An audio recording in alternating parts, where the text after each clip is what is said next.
Hey, what's going on, everyone? How you doing tonight? It is the 13th of May, 2018. I keep forgetting the day. It's been a long day. Happy Mother's Day to all of you out there right now who are watching, who are moms. Hey, what's going on, everybody? Oops, make sure that thing's down. And make sure I'm not blown out. I feel like I'm a little bit blown out. Is it coming out a little bit too loud on this end? I want to make sure it's all good. So yeah, today's Mother's Day. Right? I hope you guys are having a good one. Spend time with your mom. Rachel, you've been watching stuff on climate change. That seems like an enjoyable good time. So that's definitely something to consider. All right, let's see. Okay.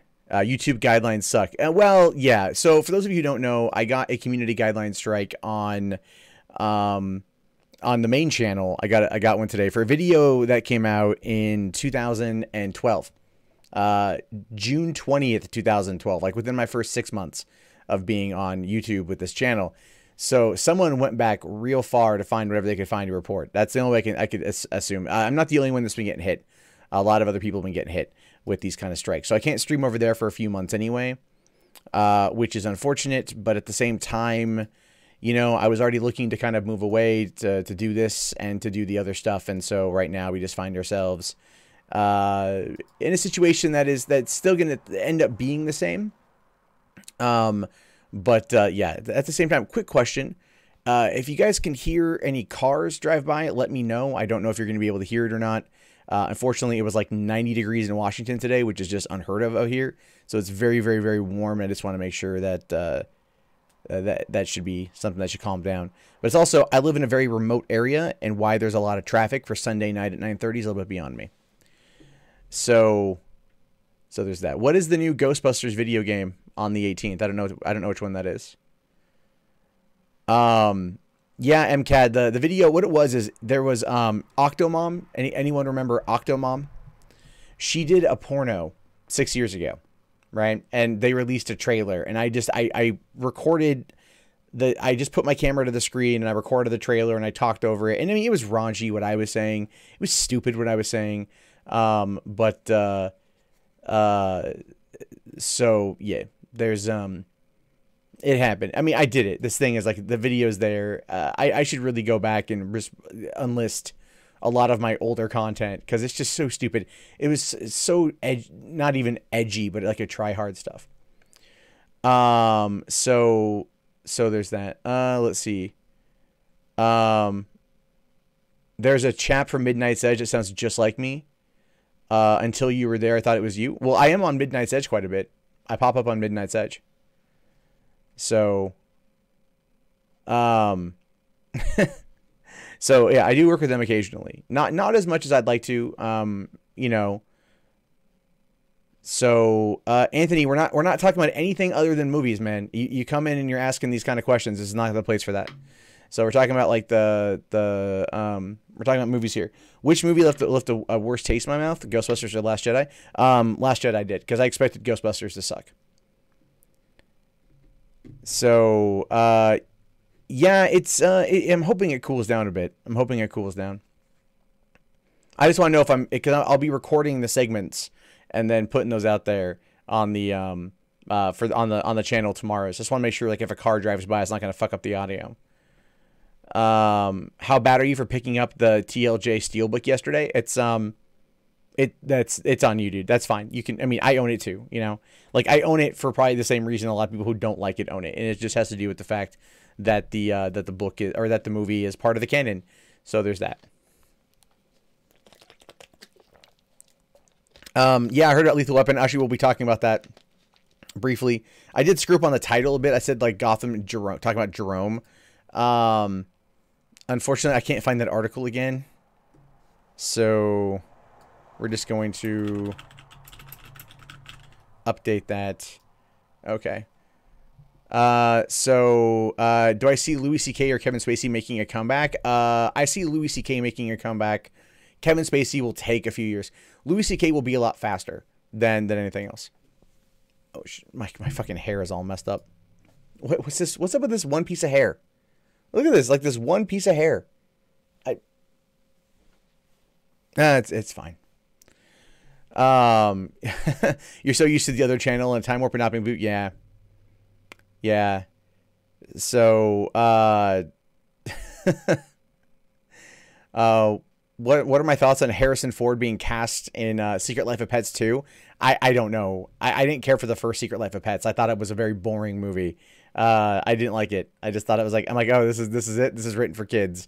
But it was by the same guy who wrote Minions, which is funny because I forget his name, Brian something or another, but he a couple years ago he was involved in this incident where he was with his niece at a grocery store in LA, and someone like assumed he was like either like stalking the child or kidnapping the child, and like I talked about it, and he actually emailed me about 2 years ago, right before The Secret Life of Pets came out, or no, right before Minions came out, asking that I take the video down because when you Google his name it pops up. And so I was like, yeah, man, no problem. That's fine. So, you know, that's cool. The TV cancellations the last couple of days have been pretty brutal. They have been. Oh, thank you very much for the $5. Mike stuck in the middle of Noteville. I do appreciate that. What's cracking? Not too much, man. Just over here now. Doing my thing. Anyone here happen to catch the Mundane Mystery stream last night that I did? That was a lot of fun. I actually re-listened to a lot of it today. I had a lot of fun with it. I'm looking forward to doing more of those and looking forward to talking about this stuff here. So wanted to give it a couple minutes to make sure that we are, I'm a few minutes behind and want to give people the chance to jump in before going into the story stuff.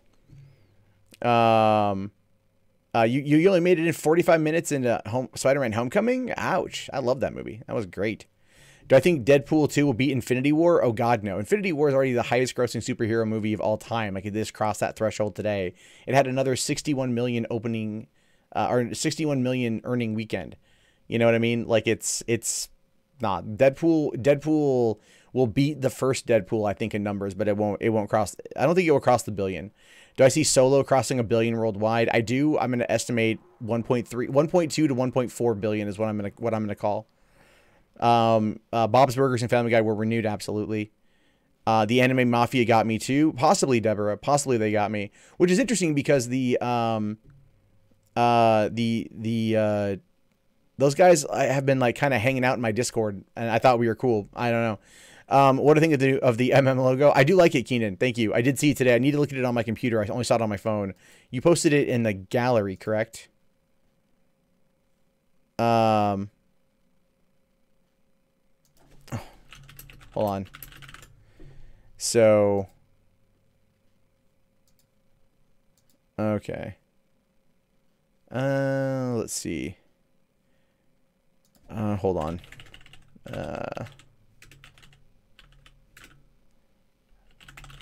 Sorry, I'm getting some messages on Discord. I took a look real quick, and I was like, oh, shit. People messaged me. Okay.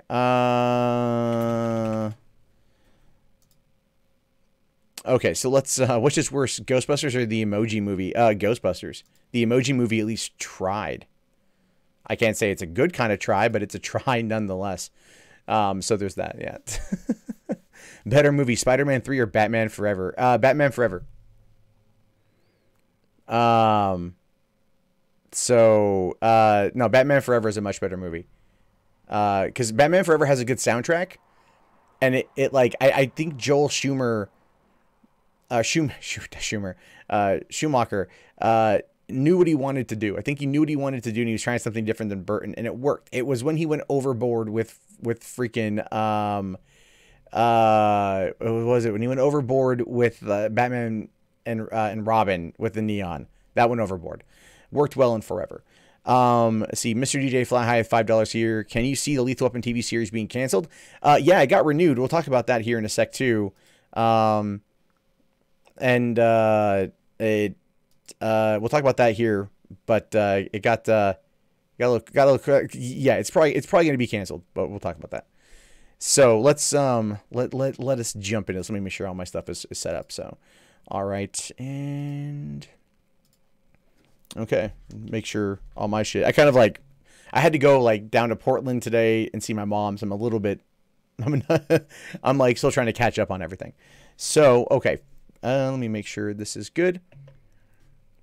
Okay, guys, so first things first, I want to talk about Brooklyn Nine-Nine being picked up by NBC. This happened a couple days ago. I'm a little bit late covering it, but it's the weekend. I wasn't really doing too much. But this news is great. This news is fantastic on so many levels.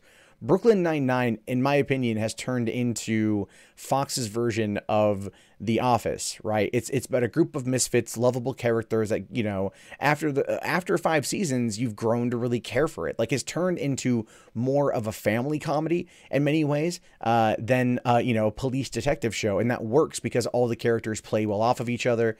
And after the course of all this time, you get their humor, you get their jokes, and the show consistently finds new ways to be funny. So it says here that fans of Brooklyn Nine-Nine can stop tossing objects at the television screens. A day after Fox canceled the Andy Samberg police sitcom on Thursday, NBC swooped in and picked it up for a 6th season and 13 episodes, saying, "We got your 6. Hashtag Brooklyn Nine-Nine is officially coming to NBC."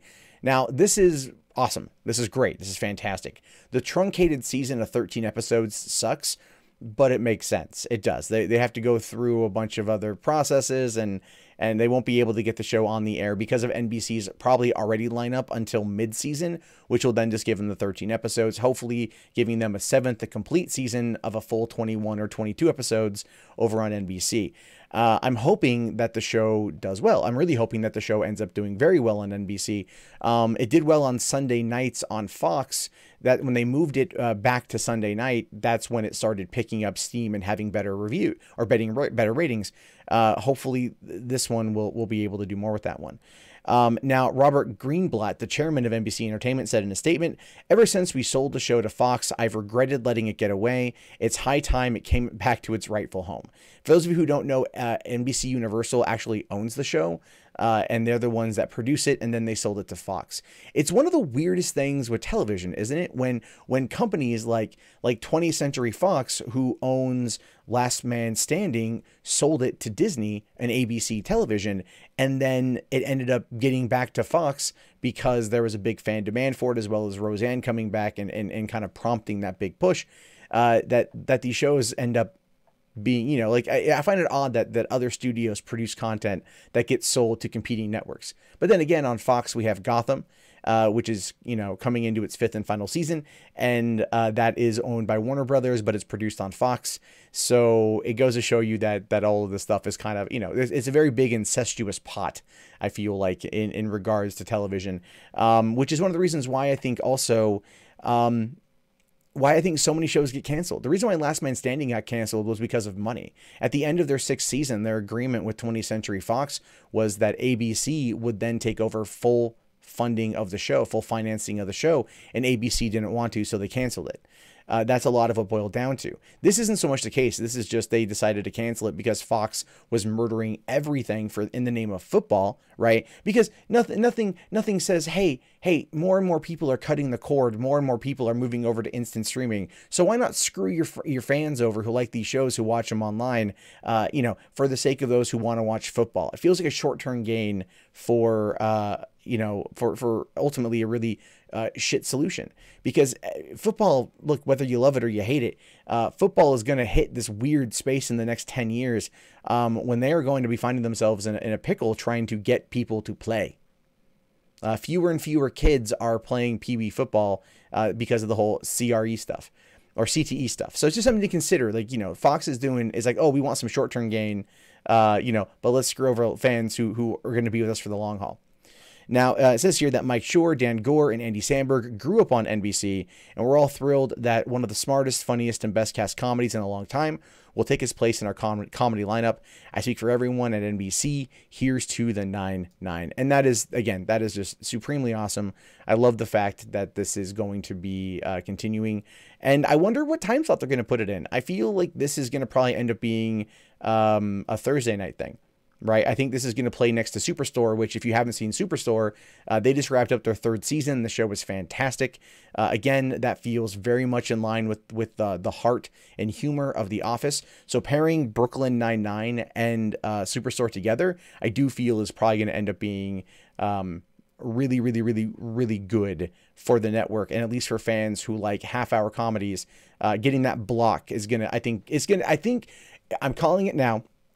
A bit speculative, but I'm calling it now. we're going to see kind of like must-see TV Thursday come back with this paired with Superstore. And I'm hoping that we kind of see a return of good sitcom comedy, because there's I feel so much is kind of in the loop these, or kind of just thrown out there, and not a lot of stuff is really that good, but those two shows are fantastic. All right, so here's keeping on the TV thing. I want to talk about this one. Gotham season 5 will be the series last. Now, when Gotham was first announced, I was very surprised that it was going to be picked up at all. Kind of a dark, brooding take, well, similar take to Christopher Nolan's Dark Knight series, but with more of a flair for the villains. The Bruno, I forget the name of the guy who runs it, but he did, I want to say Bruno Heller, but he's the guy behind Rome, right? The first 2 seasons of Rome, which were just excellent television on HBO, that HBO kind of sold short, according to some of the actors, in order to make way for Game of Thrones, which ultimately in the long run, I would argue, paid off better for for HBO anyway. But he's coming in to do this show, and I'm like, oh, this is going to be great. And the first season of the show right now is the only one that I've seen. And it's good. It's dark. It focuses on like the fun villains and good characters. And so seeing it get a proper finale is going to be very, very, very good for the fans. And not just that, but for people who watch television, because one of the biggest problems of television, as when I talked about the Brooklyn Nine-Nine being canceled, a lot of that has to do with people feeling like something they care about, something they love, is being torn out of their chest. Their cortisol levels rise, and they trust networks less and less. And they do this because they always have heartbreak and they always have heartache, because these stories are never getting their proper conclusion. At least this is getting it. And also it's for another reason as well, but we'll talk about that. Now, Fox did announce today that it's given a green light to Gotham season 5, and also revealed that the series last season. The 5th and final season will wrap up its unique story of the great DC Comics villains and vigilantes, which revealed an entirely new chapter that has never been told. And I'm not too sure how I feel about that in terms of like these canonical characters that are kind of getting this whole brand new take done. I always feel like it's a little bit like, okay, you guys are trying a little bit too hard on that one. But at the same time, the show's been able to keep itself going for a few years and keep the aesthetic alive and really introduce a lot of villains. I know season 1 is always a tough one because you're establishing the world. I think season 2 focused more on the villains, and I just need to binge watch it. I might actually start doing that tonight. When I sit down to feed my daughter, pop on the series, start watching it from the beginning to get my DC fill, in order to be ready for the final 13 episodes when they come this fall. Now, although the network has not announced how many episodes the 5th will be, it's been updated to 13 at this point. But it would take the show to the 100 episode mark needed for syndication. The final season will focus on Bruce Wayne's transformation into the Caped Crusader. Now, we know that this was about Jim Gordon, and that young Bruce Wayne is going to be a part of the show, but ultimately you can see that they've really focused heavily on him, which is good because that actor is really good, and it allows them to kind of tell the stories of, I guess, maybe of how both kind of came to be, and I like that they've done that. I like that they've gone that route, and also littered the show with the iconic villains. Especially like the Penguin from first season was great.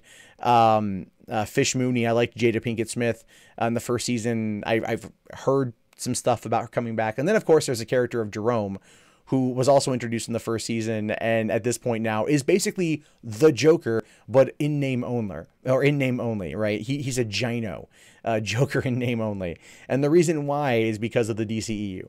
Even though this is Warner Brothers Television, even though this is another Warner Brothers TV show, when the CW's got like 5 of them now, they still don't have it tied into the larger DCEU, which is a mistake in my opinion. And they still don't want to, cross-contaminate the storylines, which I ultimately get. But they also, similar to what happened with Arrow and wanting to introduce a Suicide Squad, they ended up kind of cutting all of that out as a way to lead into the movie. And here they don't want Joker with green hair. They don't want Joker mentioned at all. But Jerome is just a Gino. That's what he is at this point. Now the show season finale is set to air on May 17th, and it is titled A Dark Knight. So clearly they're not even like pulling any punches at this point. There's no tease.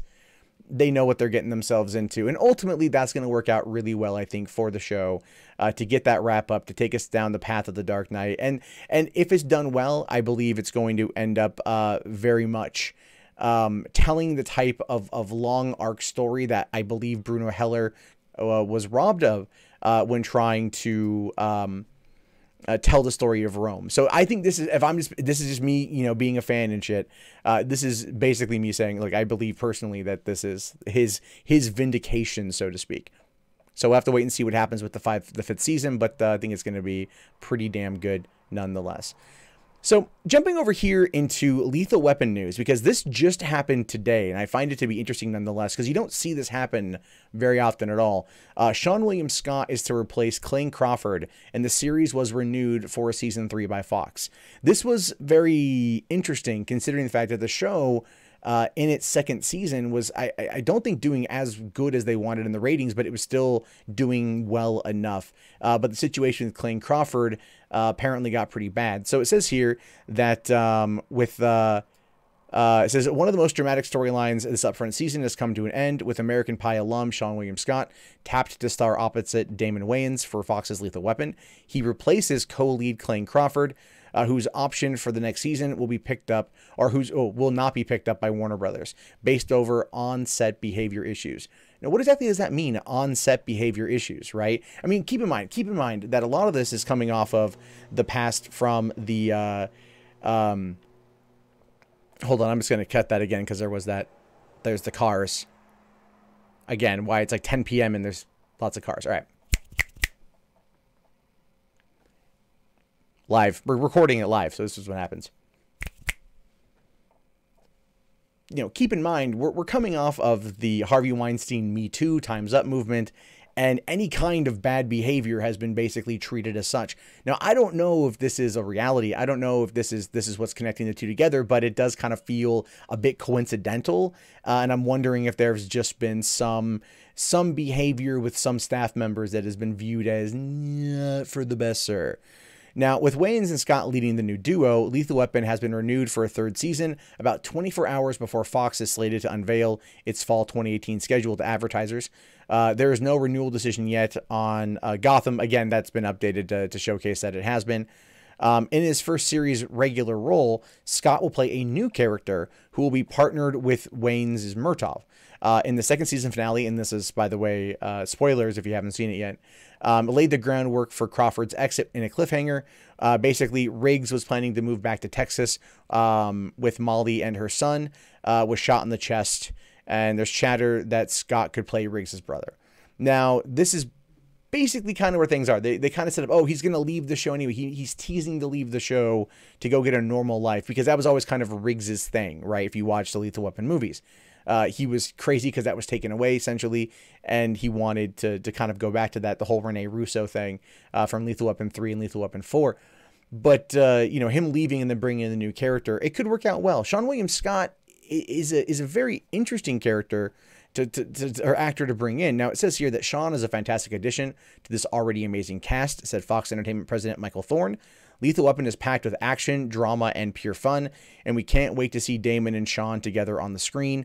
Matt Miller, his incredible team at Warner's, has been a tremendous partners, and we're thrilled to bring this show back to for another season. Now, another thing you have to consider here, essentially, is that WB-TV is the reason why this happened. This isn't Fox. This is Warner Brothers. This is them not wanting probably any negative drama. This is the reason why they ended up changing everything up, why they ended up, you know, bringing in Sean William Scott and doing away with this. Clayne Crawford was pretty much out anyway, based upon some stuff that's happened. He's apologized, kind of given his half of the story, which ultimately wasn't a great deal of information, but based upon the current climate, I can either chalk it up to being like aggressive flirting, something with Me Too, maybe drunk on set, just maybe being a diva, and they just didn't want to have that kind of negative attention, predominantly because they feel that this series has legs. They feel that this series can turn into they can kind of reboot the franchise, so to speak.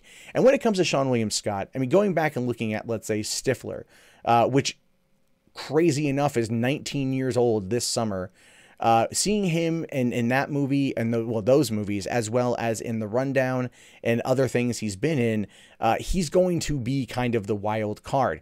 Is he going to be as crazy as Clayne Crawford's Riggs or even Mel Gibson's Riggs? The answer to that is no, but he'll be more kind of like a wacky co-lead, he'll be able to get himself into more of the wackier situations and probably go in guns blazing or go in gung ho and not think about the consequences. That's what I'm interpreting them to be doing in this particular situation.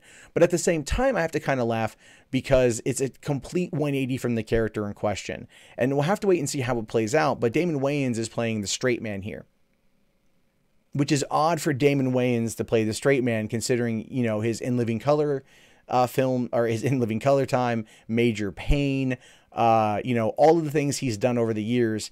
To him being the straight man in this is very much a departure, but apparently it works, and WB-TV doesn't want to screw it up. We're in the age of 80s revivals, so in this case, why screw with a good thing? Just try to fix it and hope that really no one notices.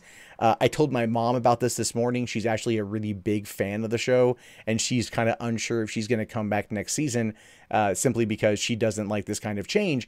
My mom is in her my mom turns 60 in a couple weeks, and so, if this is the type of viewer that doesn't like this type of change, that could negatively impact the show as it goes into its third season. But I do hope that people will give it a shot, because everything I've heard about it is that it's pretty fantastic. So jumping over to this one here, this is coming out now as a result of Solo, right? All the attention's on Ron Howard. Okay, everything's on Ron Howard. Everyone's like, what's going to go on with what's going on next with Opie? What's he going to be directing? Is it going to be another biopic? Is it going to be whatever? No. They're looking at Willow 2. I was shocked when this information came to light. I was shocked when this headline was running itself across the internet. Willow 2. I mean, it's been a long time since Willow, and it only kind of makes sense now thinking about it, as to why Ron Howard would have gone back to Lucas, right? Gone back to Lucasfilm when they called and they asked.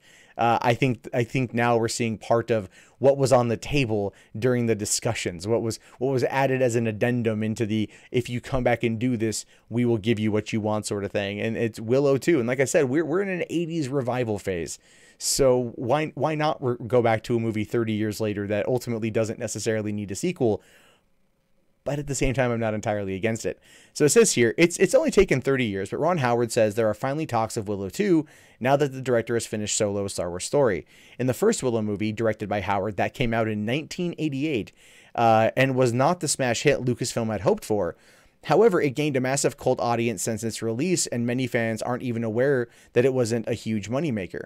While Ron Howard has spoken about a possible Willow 2 for years, it seems closer to reality this time around. Again, this is probably what he brought to the table. Now, we know Ron Howard worked with George Lucas back on American Graffiti, and they have a long history being friends. We know that Lucas probably was one of the people that maybe fronted the idea of Ron Howard coming back in, or coming in to bring Solo across the finish line.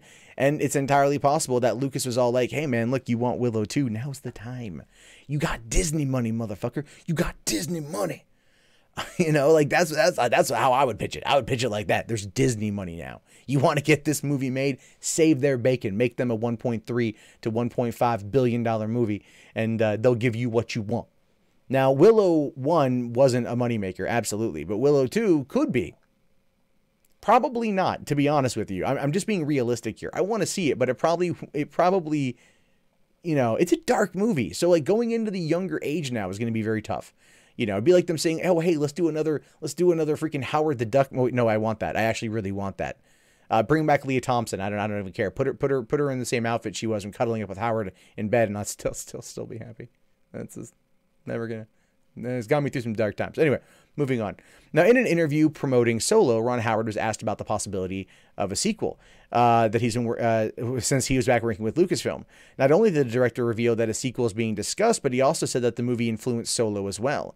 Apparently, it would not be a direct sequel to Willow, and instead it would fall into a spin-off category. Now, that actually does make sense, because the story of Willow is very contained into what it was, and going back into it, making a direct sequel probably wouldn't make a lot of sense, but treating it as a bit of a spin-off would work. Now he says, I don't want to give away too much, but there's a little talk of Willow. We wouldn't call it Willow 2. I think it would focus a lot on Elora Danan, although Willow would have to be significantly involved, which is fine because, quite frankly, Warwick Davis is awesome. And I'm just going to come out and say it. He deserves something better than the Leprechaun movies, because those kind of feel like they are a bit exploitative of his statue. Just saying. But at the same time, if he came back to Wicket, I'm not going to be upset. I'm not going to be upset if Wicket makes a comeback. I'm just saying. I don't, give me some more Wicket, man. I freaking love Ewoks. I don't care. Now, it seems that Ron Howard returning to Lucasfilm was a pleasant experience for both parties. Yeah, no shit. The dude came in like last minute, was like, you got this movie coming out in a little less than a year. I have to reshoot 70% of it and deliver it on time. Challenge accepted. Like, that's what happened there. Because this guy, I mean, if you just listen to like what he's talked about or what's been said about him in turn, or in terms of like how he handled the movie, 70% of the film was reshot. That's been the ongoing rumor, somewhat confirmed, I'm assuming. You've also got the fact that like everything he reshot was not done in the same way that Phil Lord and Chris Miller did it, which was more like, many takes from many different angles, trying to like, make something more funny together. But he'd have a setup and go 2-3 takes, move on to the next one. That's a fast shoot. I mean, the cast probably loved him because it was like, oh man, we're breezing through this thing, because he knows how to shoot these kind of movies. Now, as for how Willow influenced Solo, because I'm curious about this myself, Ron Howard states that he thought of the movie a lot while crafting the latest Star Wars spinoff. Specifically, he brings up Val Kilmer's Mad Mardigan, revealing that a character in Solo has some of the same attributes. However, he didn't reveal which character he was referring to, although he explains here. I thought about the movie a lot as I was working on Solo because there are certain scenes, especially around some of the Mad Mardigan stuff, that was reminiscent of a character with that kind of swagger and bravado. Also, some of the humor around some of the action in Willow was something I inspired to get into Solo. And that's, I think, going to work out well in terms of it. Because keep in mind, Willow was a dark-ass movie. I mean, it was a pretty dark-ass movie for what it was. We're talking like Red Sonja and Willow, or two of like the darker fantasy films from the 1980s, in my personal opinion. You can agree or disagree, that's totally fine. But that is very, very, very much a thing with that, right? That's very much a thing, in my opinion, about it being dark. And that may have been one of the reasons why it didn't work out so well. But if he took some of like the comedy and the action and brought it over, that could work. Because that was one of the things, even in regards to, let's say, Lord of the Rings, like the Two Towers. That movie was freaking long, man. It was long as hell. You get to the battle scene, and it's a cool battle scene, but they kind of lighten it up a little bit with some humor. Where Aragorn has to throw Gimli, and he's like, don't tell the elf. Like, that kind of stuff was really funny. And, like, it worked to kind of break the tension, allow you a moment of levity before going back into it. I do think that we need a lot of that, and I think these movies can do that as well. There's some jokes that can be had that won't cause the expense of the action. I do feel that a lot of the scenes, a lot of the comedy in Avengers Infinity War worked really well because of how it flowed into the conflict, into the action, and how it kind of gave us a moment to laugh and everything else, as well as still be engaged in the story. So if this is where, filmmakers are going now, or they've already been there, I should say, but I'm okay with it, and I think it's going to work out pretty well. Now, I want to jump over to another story here that I heard about the other day, about why Colin Trevorrow was fired from Star Wars Episode 9. This, again, is probably all rumor and speculation. We've been hearing about this for quite some time, but it's always interesting to kind of see what happened. There's been plenty of rumors that have kind of fluctuated over there. He was hard to work with. This coming off of, how he was in regards to Jurassic World, and it was just kind of a tyrant on set sort of thing. I've heard those rumors. There's the comments about how the Book of Henry crashed and burned, and as a result of that, he just it just kind of diminished faith in him. There's all of these little things that have gone around over a while now. So let's get an idea here. Now, it says here, it's no secret that behind the scenes, the last few Lucasfilms movies have undergone some serious issues. The Force Awakens underwent fairly extensive reshoots. Rogue One found its entire third act reworked and reshot by a different director. And Solo's A Star Wars Story had its directors fired during production and replaced by Ron Howard. I don't quite know if the Rogue One is entirely accurate. I know Tony Gilroy was on set to help out quite a bit with rewrites, but I don't know if he reshoot. I know he reworked it, but I don't know if he reshot it. I could be wrong on that one, but I think I just, that sounds new to me. The drama streak continued with episode 9, for which Jurassic World and Safety Not Guaranteed filmmaker Colin Trevorrow was hired to write and direct. Trevorrow spent 2 years on the project, but in September 2017, he was unceremoniously removed from the film and replaced with J.J. Abrams. This came in the wake of Phil Lord and Chris Miller being fired off Solo, and it very much appeared as though Lucasfilm president Kathleen Kennedy was trying to avoid a similar situation owing to creative disagreements where she got in too deep and with the film with the wrong fit behind the camera. Well, okay. Like, look, I've been heavily critical of Kathleen Kennedy for a while now, and I think the buck still stops with her. Now, with Phil Lord and Chris Miller in regards to Solo, we get it. We get it. There was, based upon what we've heard about the multiple setups, the multiple angles, the multiple takes, trying to, work the script in a more comedic fashion and not be the right fit, that I understand. But if Trevorrow had come in to do episode 9 and he'd worked on it for 2 years, that would say that he probably was working on it while they were in post-production for The Force Awakens, leading into its release, which means that he would be in heavy conversation with J.J. Abrams for how to work the story in order to bring about the end of the Skywalker saga. And I have a feeling, due to the fact that Rian Johnson was basically given carte blanche to do whatever the hell it is he wanted, we all know how that turned out, I think that was part of the problem. I do think that's part of the problem. Now, let's see, I haven't read this article yet, so I don't know what's being said, so let's look at this together. Now, but what exactly happened? Why was Trevorrow fired? A new report in the Wall Street Journal sheds a bit of light on the ordeal, noting that Trevorrow successfully pitched his idea for Episode 9 to Kennedy, Disney President Alan Horn, and Disney CEO Bob Iger. But the Wall Street Journal says that once Trevorrow and his frequent collaborator Derek Connolly got to work on the script, Kennedy was unhappy with the drafts he was submitting. Lucasfilm hired Harry Potter and the Cursed Child writer Jack Thorne to take a stab at Episode 9 in 2017, but both Kennedy and Trevorrow were unhappy how that draft turned out as well. Yeah, because Harry Potter and the Cursed Child is, like, come on, it wasn't very good. But the thing is, though, what exactly about the drafts were not working? What exactly about the drafts were not up to snuff? Is it because he was trying to fight back against the changes that Rian Johnson has made? I would argue that would be a part of it. Because Trevorrow, coming off of Safety Not Guaranteed, which was a very fantastic independent film, I saw it opening weekend when it dropped, I think in 2012, and I really liked it. And then going over to be basically mentored by Spielberg, right, for Jurassic World, making that a $1.5 billion movie. Then him getting brought over to Star Wars, where he's then collaborating with J.J. Abrams, another of Spielberg's, kind of Padawans, so to speak. And those two probably would be bouncing off each other. And then here comes little hobbit-looking Rian Johnson, right? Little hobbit-looking Rian Johnson to come on out and go like, no, I'm going to kill off Luke Skywalker because of reasons. That's what I think. That's my interpretation of what happened. Like, you have two guys that I think were in mesh with one another. I think the drafts they were working on were in line with what originally J.J. Abrams had pitched for episodes 7, 8, 9. I think Trevorrow was falling in line with that. I think he was adapting what he wanted or trying to adapt it based upon how Johnson changed up episode 8. And I think Kathleen Kennedy just backed Johnson. For some freaking reason, I still can't figure out why, that, there would be the backing of a filmmaker who only had 2 feature films to his name before any of this. And neither one of those had gone on to gross exceptionally high amounts of money. So I just don't get it. I don't get it. And as a result, we've seen the Star Wars franchise diminished returns time and time again. Now, granted, the movies have all grossed over $1 billion, and rightfully so in many cases. It's still a situation where that question comes up. That question gets brought up quite a bit. Now, after the Thorne draft, Trevorrow reportedly wanted to take another stab at the script himself, but instead, Kennedy decided to fire Trevorrow and move on. Rumors have swirled that Trevorrow's major point of disagreement with Kennedy was that he wanted to keep Luke Skywalker alive, thus altering The Last Jedi, but the source of these rumors is simply a fan on the internet theorizing.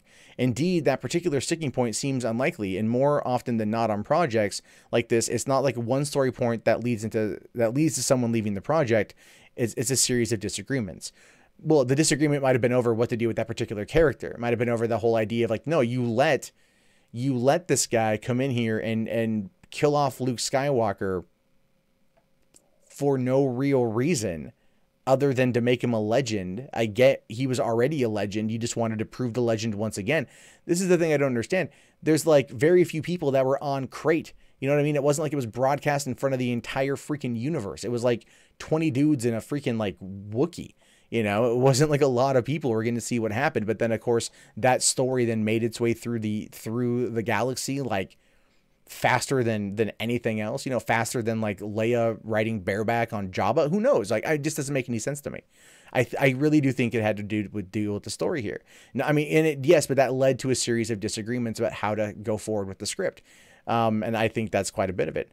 Now, as we know now, J.J. Abrams was subsequently hired to direct and co-write the script in the wake of Trevorrow's exit, Oscar-winning Argo and Batman v Superman scribe Chris Terrio along with him, but Abrams was not the first filmmaker Kennedy approached. So apparently she had approached Rian Johnson to direct Episode 9, which I don't think I would have gone and seen it. If I'm being honest here, I don't think I would have gone and seen it opening. I know I probably would have because it's me and Star Wars, but I would have gone in under protest. Like, I'm giving you my money so I can be angry. But the Wall Street Journal notes that there were no serious discussions, as Johnson wasn't eager to start chasing a release date. And as we now know, he's working on his own new Star Wars trilogy on his own time. Yeah, I'm pretty sure that was already established. They just need to take it further. And I think Johnson probably might have had a cheaper payday. I think so. It might have been cheaper. And they said, well, you know, he'll do what we say. Like, my biggest problem with Johnson is that there's a Star Wars story group, which we will be exploring in the Star Wars book club channel that I'm putting together. And those guys kind of ignored everything with this, and he kind of ignored everything with that. It feels like, at least. And as a result of that, there's been these problems. So speaking with the Wall Street Journal, Abrams admitted he had already formulated ideas for Episode 9, but never thought he'd get to see them through, saying, I had a bunch of ideas from the beginning, back on 7, of where the story would go. I just never in my wildest dreams thought I would have a chance to execute them. Well, you're missing the middle part of the story, so you have to recalibrate how you wanted Episode 9 to end, how you wanted the Skywalker saga to ultimately end, and then go back and make it work. It's one of those things that to me is very interesting to see what J.J. Abrams is going to be able to come up with.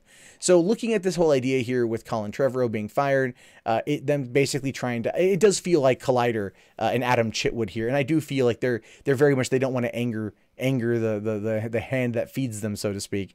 They're kind of glossing over, oh, well, it's not just a story decision. It was a series of disagreements. Yeah, over the story. I mean, going through all of the plot holes of Episode 7 is one thing, and going like, okay, there's plot holes here, but you can kind of understand to an extent. Looking at all the plot decisions and the narrative points that went wrong in The Last Jedi are just like, this should have never made it past the scripting phase. Canto Bight should have never made it past the scripting phase. They should have looked at that and been like, are you sure you want to go off on a 30-minute side adventure just so you can basically slap the audience in the face with a message line about animal cruelty? Is this where you want to go, Rian Johnson? Is this where you want to go spend millions and millions of dollars building a set in order just to basically act as a surrogate for PETA? Is this where you want to go, sir? And of course, they let him do it. And of course, we have it now, and it's part of canon, and nothing I can do. There's even a book about Canto Bight, by the way. There's a book about Canto Bight. I'm getting ahead of myself here. I'm just saying. Okay. Finally, tonight, guys. This one is interesting to me because I want to talk about this one. Finally tonight. The Disney streaming service is not dependent on the Fox acquisition. And I find this to be interesting because we know that Disney's putting up $54 billion in order to get their hands on 20th Century Fox's entertainment assets. All right. We know this. And we know that Comcast is sliding on in with a $60 billion offer, $32 billion of which is a cash offer for Sky News, and then the rest of the stuff that Disney wants. And that's all being done in order to basically act in parity with AT&T if it is allowed by the Federal Trade Commission in order to for their merger or their acquisition of Time Warner. It's one of those things where it's going to be interesting to see what happens with this. Now, Bob Iger of Walt Disney confirmed that Disney's upcoming direct-to-consumer streaming service will be driven by the company assets that would include the likes of Pixar, Marvel, and Lucasfilm. Iger also stressed that the streaming service won't be dependent on the company's pending acquisition of the film and television assets of 21st Century Fox. And they don't have to. They've got enough of a library of everything to sustain themselves for quite some time. But I do believe that the acquisition of 21st Century Fox, a lot of it is obviously X-Men related. I think it's X-Men related because they want to be able to get those characters in. They want to be able to maintain the longevity of the MCU, a franchise that, while it is 19 films in over the course of 10 years, has grossed $16 billion. They don't want to mess with that, and this is a worthwhile investment on their end. Never mind the fact that the acquisition of 21st Century Fox would also get their controlling stake, or their stake in Hulu, which would then give Disney a controlling stake in Hulu, which would then allow them to run all of Fox's content on that streaming service while profiting off of that directly, at the same time using it as probably a portal to this new direct-to-consumer streaming service. So it's not dependent on, but it's definitely going to help. Now, Iger spoke with Wall Street Journal or Wall Street analysts regarding what to expect, emphasizing that Disney's current assets, and there are plenty of content for consumers even before the 21st Century Fox acquisition is finalized. Yeah, 100%. I mean, look, here's the thing. How many freaking Disney animated movies are there? How many sequel after sequel after sequel after sequel of The Little Freaking Mermaid are there out? You know, how many Tinkerbell movies are there? There's like 5 Tinkerbell movies. There's a lot of that stuff. And the reason why is because Disney puts this stuff out constantly. They know their home video market does very, very, very well. Plus, you've got their entire back catalog. I mean, come on. You're telling me that you wouldn't want to sit there at 2 in the morning and pop on a stream of the original Peter Pan or the original 101 Dalmatians? Like, hell yeah. You wouldn't want to sit there and watch Disney afternoons? Just imagine. Chip and Dale Rescue Rangers, right? Tailspin, Gargoyles, right? Darkwing Duck, Duck, Duck, Duck. I'm saying, like, you could have a Goofy movie, a Goof Troop, and there's so much content there. They don't even need this, right? It allows them to buy the brand. It allows them to get access to certain materials, but they ultimately don't freaking need it. All I'm saying is you give me access to gummy bears, I'm chilling, right? I've got a freaking 5-month-old that will grow up on the same crap I did, and I'm cool with that. I'm cool with that entirely. So yeah, I understand, like, you know, he's going to play it off like this isn't really going to impede us, but it makes sense that they want to go for it. But yeah, you ultimately don't need it. Now, he says it's not dependent on the assets we're buying from Fox. It has to become the destination to watch Disney, Marvel, Star Wars, and Pixar products. That means that ultimately weaning ourselves of product being available any other place except for first-run linear channels. And yeah, like they're gonna want to get off of Netflix, and they're gonna want to get off of Hulu and all those other things. But it does make sense. Iger stressed that more details regarding Disney plans for the streaming service will be revealed in the coming months. He also expressed confidence with what's to come, saying, "We're feeling quite good about the direction we're headed there. We're looking for quality over quantity, not massive amounts of content. We're looking for high quality content utilizing those brands and franchises and the characters that fall into those brands." Now, we know that when it comes to Disney, especially when it comes to Disney, brands matter, right? It's all about merchandising.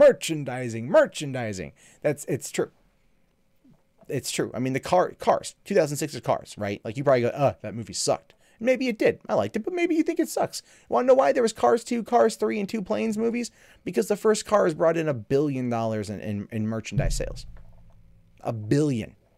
So whatever, like, Marvel brings in just theatrically, think about what it brings in just through merchandise. Same with Star Wars and Pixar, right? These are the brands they want. And Fox has got a lot of very popular brands too. Again, especially X-Men. Bring it back into the fold, and all of a sudden we're going to start seeing X-Men comics again. Because we know that there's been kind of a bit of a rivalry there between Disney and Fox over the X-Men content. So expect it to be a thing. Now, along with this extensive library of content, Disney plans to produce new films and series that will be exclusively available to the service. One of these upcoming series is a live-action Star Wars show to be written and produced by Jon Favreau, and will take place 7 years after the events of Return of the Jedi. That is just, I just learned that. I did not have that story planned for today. So son of a bitch, look for that tomorrow. But at the same time, this is where we are right now. This is what it is. Disney doesn't need Fox, to be fair. Disney does not need Fox. But it's not bad for them to have it. It's not bad for them to be involved in that. You know what I mean? And so ultimately, I would argue that we're in a situation with Disney where they, you know, I don't want to say they're just going to kind of like shrug if this doesn't work out properly. You know, I don't think that's going to be the case. And that has a lot to do with the fact that it's $54 billion on the line. But at the same time, I think that they're kind of using this as a way to not be intimidated by Comcast. I think that's what it boils down to. I think Comcast coming in, trying to bully their way in. Bob Iger is going to be like, look, dude, I don't need this, right? I don't need this. We good. We fine. We make money. You know, I think that's a public front to make sure that they don't get themselves in a situation that could bite them in the ass later on. You know, on the overpromise, underdeliver aspect of this particular acquisition. So yeah, that's what I got for these stories today. There's a lot of them there.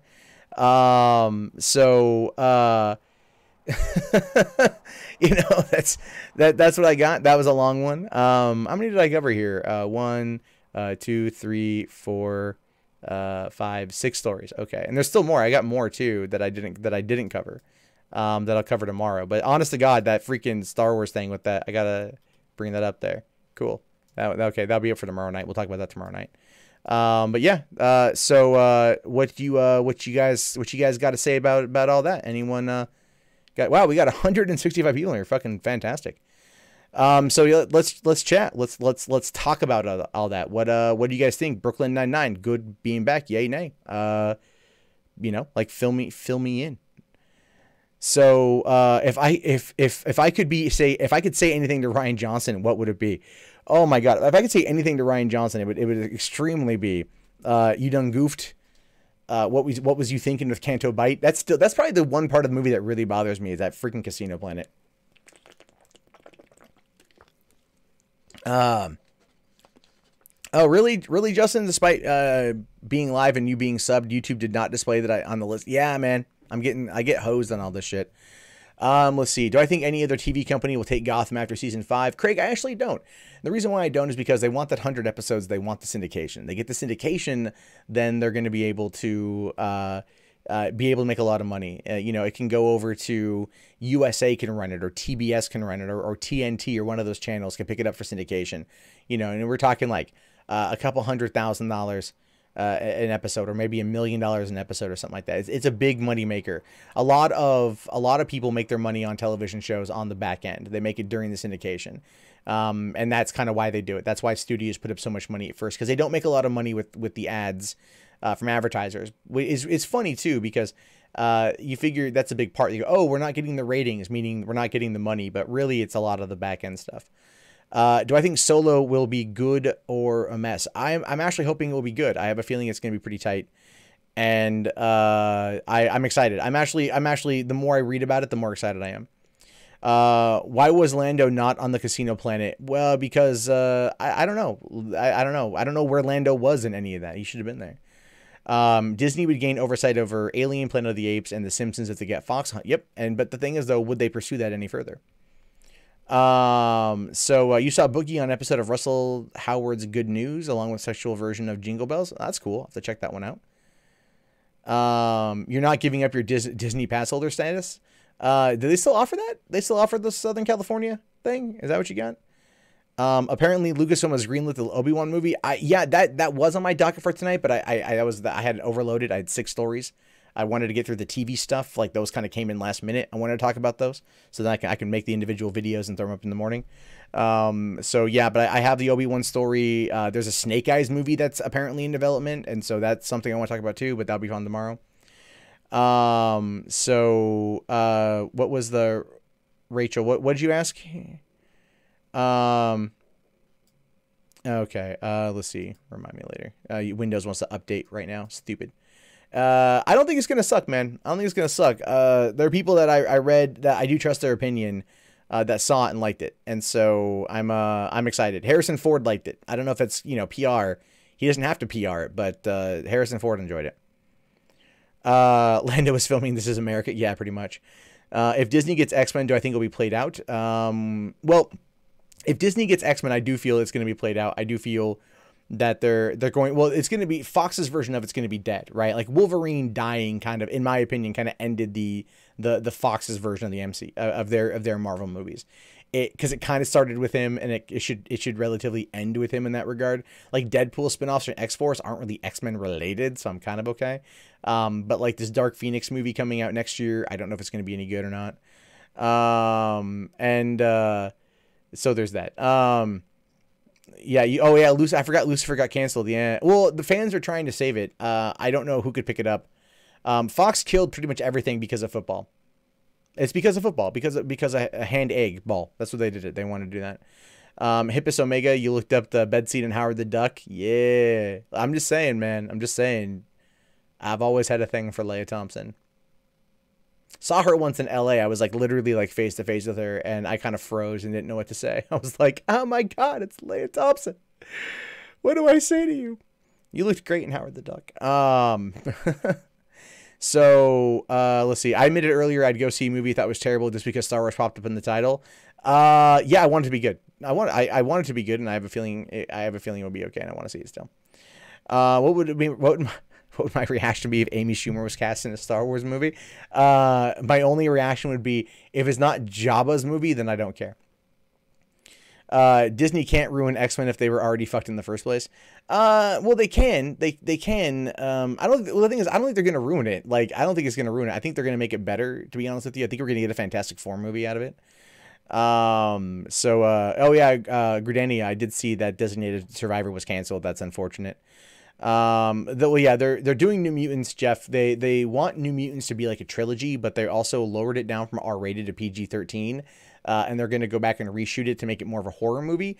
And I think they're in part doing that because they want to be able to get it into the Disney acquisition and not be R-rated, and then not be screwed by Disney saying, we don't want to do any more of these.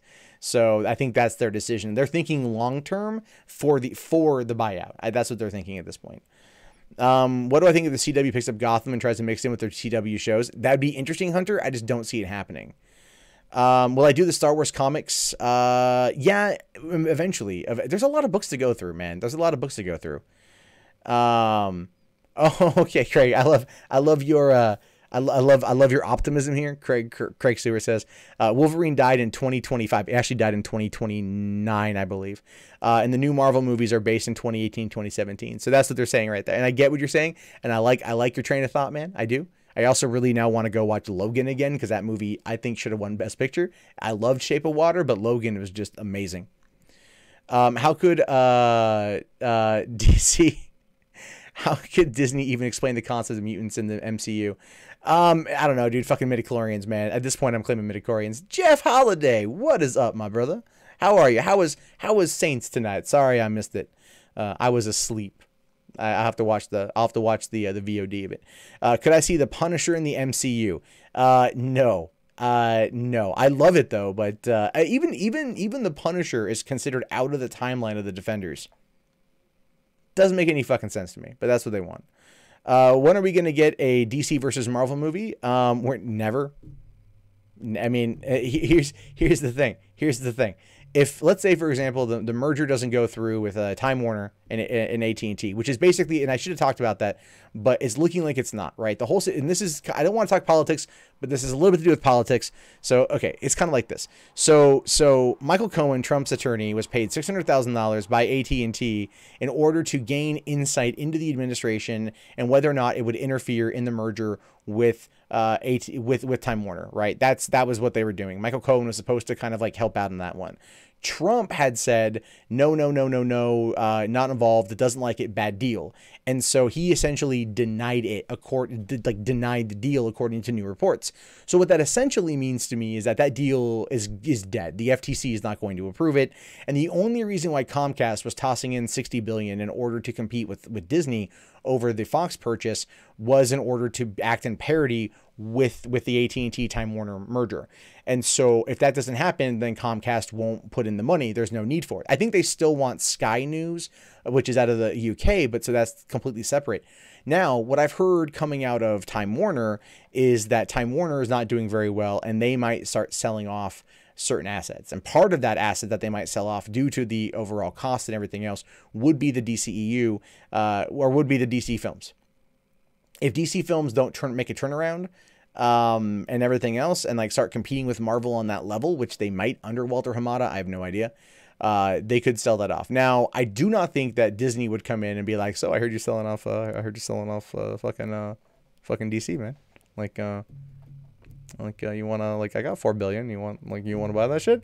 I mean, I don't think that's gonna happen. I would laugh my ass off if that happened, but it's not gonna happen. If you want my honest opinion, you know who'd buy DC? It's one company, man. There's only one company that would. It ain't Sony. I'll tell you that. They're finally in the fucking black after years in the red, and it was Spider-Man that helped them get there. Okay, Spider-Man and Jumanji, by the way. Spider-Man and Jumanji. It would be Universal. Universal would come in and purchase that up in a fucking heartbeat, right? And then Universal would turn they would turn the DCEU into the new Fast and fucking Furious, which I'm okay with because I love Fast and Furious movies. Foxy, check out my go to Monday Matt channel and look at the last the Russell podcast there. That's I talk about that story there. So you hope DC gets cut loose. I'm really wondering. So has your mom been on an international documentary? No. How do I think DC could beat Marvel with their Avengers movies after Infinity War? I don't think DC can, but DC shouldn't even try. What DC should do, and this is legit, DC should sit there and focus on their streaming side of things, which the DC Universe streaming service is going to be fucking lit, dude. Lit as fuck. I can't wait. I want that so bad. And they should focus on their animated content. Seriously, their animated content is fucking top notch. What they're able to do with that is amazing, in my opinion. They craft good stories. Go watch the fucking Dark Knight Returns Part 1 and Part 2. That is 2.5 hours long, right? It's a 2.5 hour long movie, and it is, it's phenomenal. It's just phenomenal storytelling. Why wasn't that translated to the silver screen? Why, that sort of thing. Put that shit in theaters, man. They should be running these DCEU movies in theaters. These comic animated films in theaters. They could, it would take a little bit of time, but they would do pretty well. The Killing Joke did so well in theaters that they did another screening, right? They sold out everywhere and they did another screening of it. I'm just saying. So, Disney ruined Prince of Persia. Did they do Prince of Persia? Was that Disney? Was that Disney? Hold on. It was was that? No, was that Disney? Was that Disney? Oh my God, it was. It was also Jerry Bruckheimer filmed. So who directed it though? Mike Newell directed it. What has Mike Newell done? Mike Newell was way too old to direct that. Oh my God, he's 76, man. What's he done here? He did The Man in the Iron. Okay, fuck that shit. I'm looking through. He did Young Indiana Jones Chronicles, which I think is why they brought him in. Donnie Brasco, Pushing Tin, Mona Lisa Smile. Oh, he did Harry Potter and the Goblet of fucking Fire. Oh, they brought him in to do that because he did Harry Potter and the Goblet of fucking Fire. Yeah, the literal worst of all the Harry Potter movies. That's why. You get a better director in there, you would have had a better fucking movie. This dude isn't a bad director, but he did stuff like Four Weddings and a Funeral and Donnie Brasco, which are good movies, but they're not like... Okay, look. 8 years ago. Okay, 8 years ago is when Prince of Persia came out, which means they shot it in 2008, 2009. Okay, so 10 years ago. Let's say 10 years ago, they shot this thing. This dude would have been 66 years old. Not the right dude in my opinion. Not the right guy. Not the right guy. You know what I mean? Just so much that. DCEU has nothing left to give. Death of Superman, Doomsday, Steppenwolf, all blowing up. Yeah, they kind of blew their load a bit too much on that one, but I think it should be okay. Not all DC anime movies have been gold. No, Jim, that's true. That's true. Not all of them have been gold, but then a lot of them have been really, really, really good. All right, and you take the really, really, really good ones and you throw those in theaters. So I would very much like to see what would happen with the next little bit of that. Will there be a Hasbro cinematic? Yeah, I was gonna cover the Snake Eyes. I was gonna cover the Snake Eyes standalone movie. I have an article of that up, but I had so much other shit to cover I didn't get to tonight. Goblet of Fire was not very good. I don't know, man. What was better, John Carter or Lone Ranger? John Carter was the shit. I love John Carter. I was so mad that Disney did not know how to market that movie. Same with, and Lone Gun. I like the Lone Ranger too. Gore Verbinski just doesn't know how to fucking tell a simple story, right? Go back and watch like the last two Pirates of the Caribbean movies. Like, or no, well, go back and watch number 3. Okay, At World's End. Just go watch At World's End and be like, is this a fucking movie? Like, what is happening here? Who's double crossing who? Why is Davy Jones in a bucket of water on a fucking beach? What is happening now? All right, tell me these things. So thanks a lot for RJ. I'll check that out. Dark Universe, you feel bad for Universal. They fucked that one up, man. They fucked that one up. But it could have been good, and it could still be good if it happens. They just need to retool it. They need to retool it. So, and yeah, Hasbro buying out Saban and doing G.I. Joe, and they're doing Mask, right? Like, look, here's what I'm waiting for. Okay, I'm calling it now. By the end of the year, we're gonna have a somewhat of a we're gonna hear word of an Alf reboot. That's what I'm thinking. Who would I like to be the director and lead writer for the reboot of Transformers? I really want to see what Travis Knight does with Bumblebee.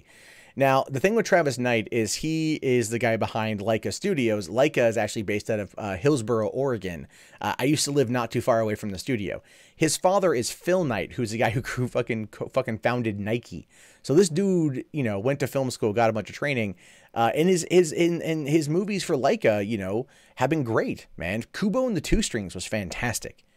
Box Trolls, fucking Coraline. Oh my god, I love. I don't know if he directed Coraline. I don't think he directed it, but let's see. What did he direct here? Okay, he's directed.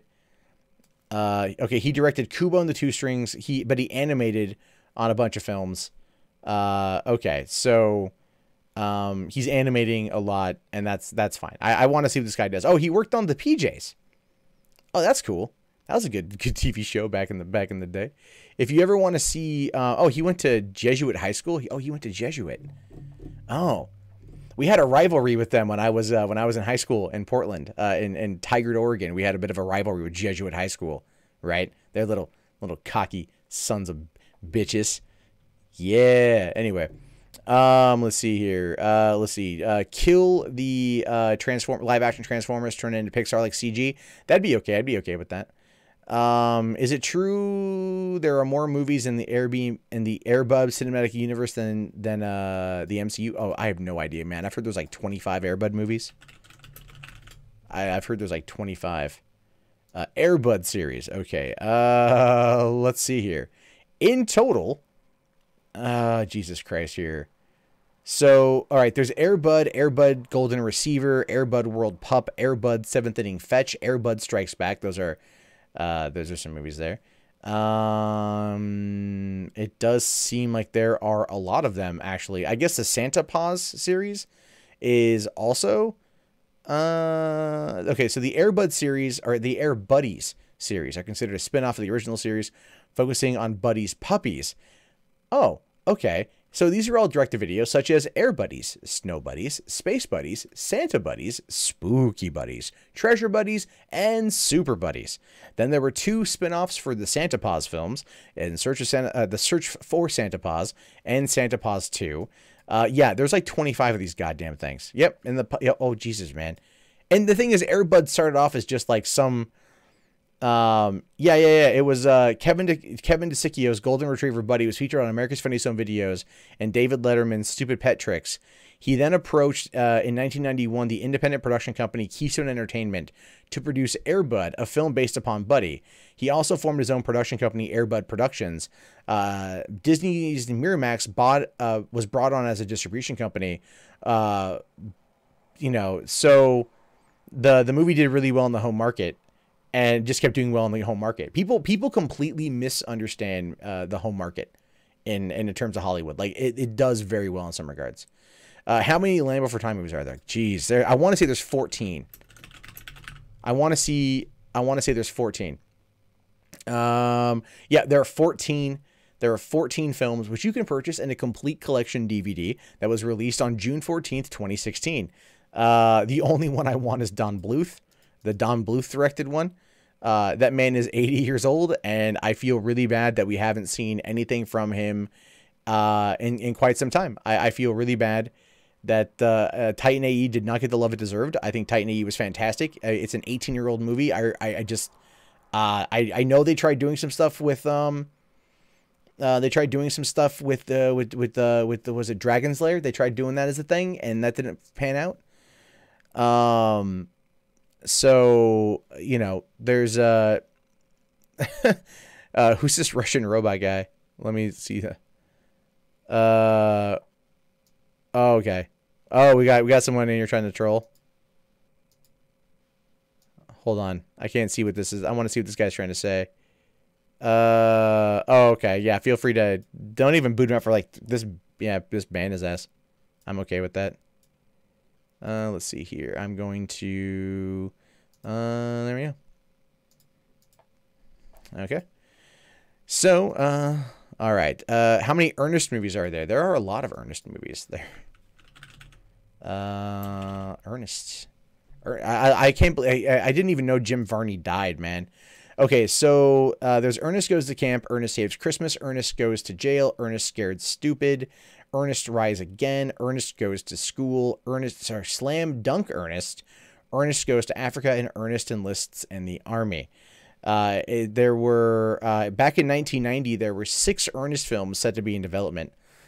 And there's also apparently Ernest Goes to Space at one point, or Ernest Spaced Out.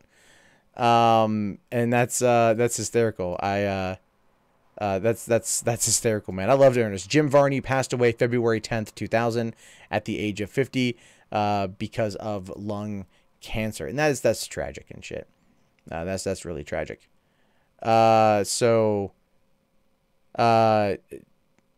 Jim Varney didn't die. He runs a YouTube channel called the 1316 Killer. Oh, jeez. Oh, jeez. You guys doing your thing. Will there ever be a reboot of American Tail? I don't know, man. Like, I don't know. I don't think you can ever really touch Don Bluth. You know, like, I don't think you can touch him. Like, I feel like a lot of kids today are not going to know the magic, the wonder, the amazement of Don Bluth. So, when are we gonna finally get Spaceballs 2? I'm sure Mel Brooks has tried for years. I don't understand how they haven't done it, to be honest with you. There's definitely, I don't get it personally. All right, guys, I'm going to wrap this up in a few minutes just so I can get out of here. If you guys have any final questions, hit them up. If you want to support the channel via super chats, I'm banned from, being on my main channel, so it helps. And it's all good.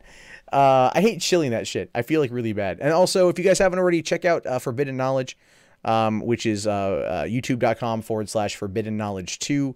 If you haven't seen the Mundane Mysteries that's on there, we look at cold case files and speculate heavily about them, which I did one last night. That one is on the Jay Cook and Tanya Van Schulenborg murders that happened in 1987 in Washington, and that's about an hour long if you're looking for something to watch. Pretty good in my opinion. I do remember the rumors of a Space Jam cinematic universe. Absolutely. I do know about the diversity in comics drama. I need to take a look at that. What's my favorite porn parody? The Batman one, where Ron Jeremy makes an appearance. That was pretty great. Imagine if they had DCE movies like the Dark Knight Returns. Yeah, no, that'd be great, man. That'd be great. I think that's what they need. They need to focus on the villains. What's in the box? Your dignity, RJ, or Rattlesnake. Oh, yeah, no, I mean, Ralph and I go back a long way, man. His wife hates me, but that's fine. So, no, I got a community strike. I can't talk on there right now. Do I predict Deadpool 2 making $1 billion? I think so. I think it will. If the reviews come in and they're good, I think it will.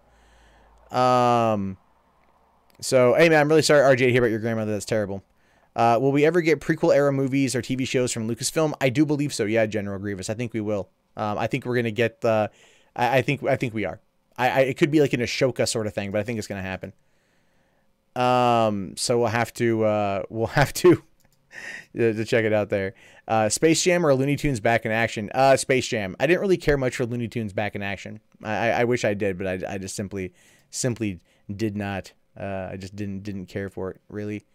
So why I got a community strike. Okay, so real quick, I got a community strike because there was Octomom did a porn and they released a trailer. It was a safe for work, well, not safe for work, but like it wasn't nude trailer. And I did a video response to it. And someone reported it, and you know, it got taken. It got me a 90-day community strike. So that kind of sucks there. So all right, guys, if you haven't already, also the Discord link is in the chat, discord.me/mundanemat. You guys can come on in there, and we can have I'll be in there hanging out for a little bit, and I will talk to you guys later. Again, I'll be back on tomorrow night, 9:30 Pacific Standard. If you have any stories about movies or TV, let me know, mundanemat.com/submit, and I will see you guys later. Have a good one, and peace out.